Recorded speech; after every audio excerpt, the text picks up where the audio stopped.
She heard something she was never meant to hear, a truth buried so deep, it was never supposed to see daylight again. But the human heart doesn't know how to ignore truth, even when it destroys everything. Morning arrived, but nothing in the mansion felt alive anymore. The silence felt heavier than usual, like the walls themselves were listening. Malik sat alone at breakfast. He didn't eat. He didn't speak. Across the table, Chief Roland watched him carefully. Too carefully. "You didn't sleep," Chief Roland finally said. "I couldn't," Malik replied. "Once truth enters your mind, sleep never comes easily again." Amara avoided Malik completely, not because she was angry, not because she was rebellious, because she was afraid. Every time Malik looked at her, she turned away, like she was running from something she couldn't explain. But Malik noticed something strange. She wasn't just avoiding him. She was avoiding the truth itself. That night, Malik searched the mansion. Quietly, carefully, he opened old files, checked hidden drawers, searched locked records. Then he found it. A sealed envelope, dust-covered, forgotten. Inside was a birth record. A name had been partially erased, and beneath it was a signature. Chief Roland. Malik stared at it.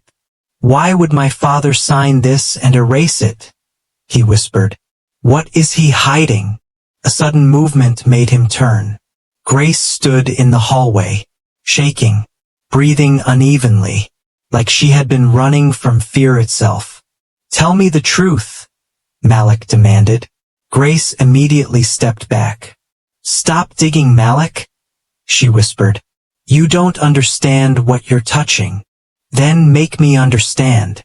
Grace looked around nervously, her eyes filled with tears. "Because that truth isn't just about your father."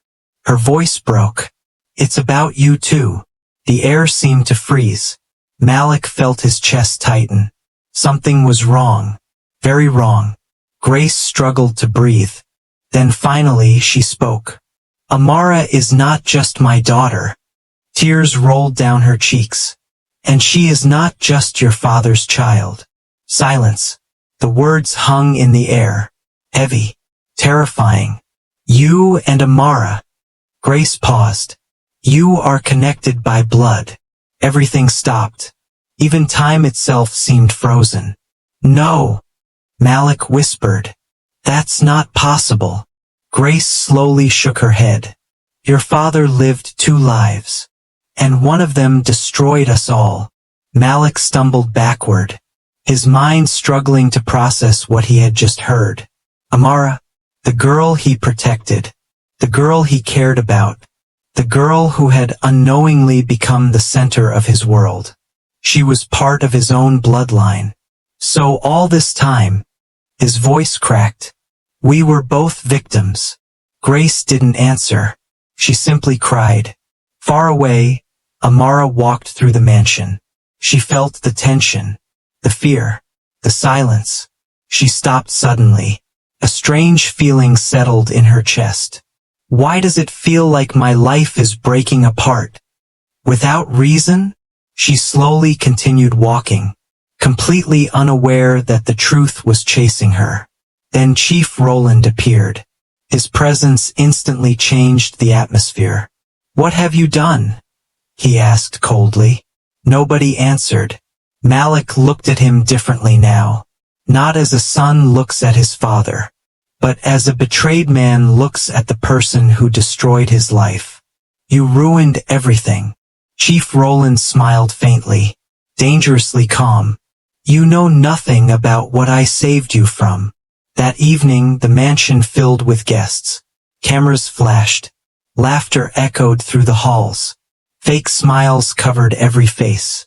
Then Chief Roland raised his glass. "My son will be engaged to Evelyn Thompson." The room erupted with applause, celebration, excitement. But Malik heard nothing. His world had already shattered. From across the room, Amara watched him. her eyes filled with a pain she couldn't explain. Love was already dying. Before it was even born, night arrived with violence. Thunder rolled across the sky. Dark clouds swallowed the moon. The mansion stood in silence. Then a black car appeared outside. Its windows were heavily tinted.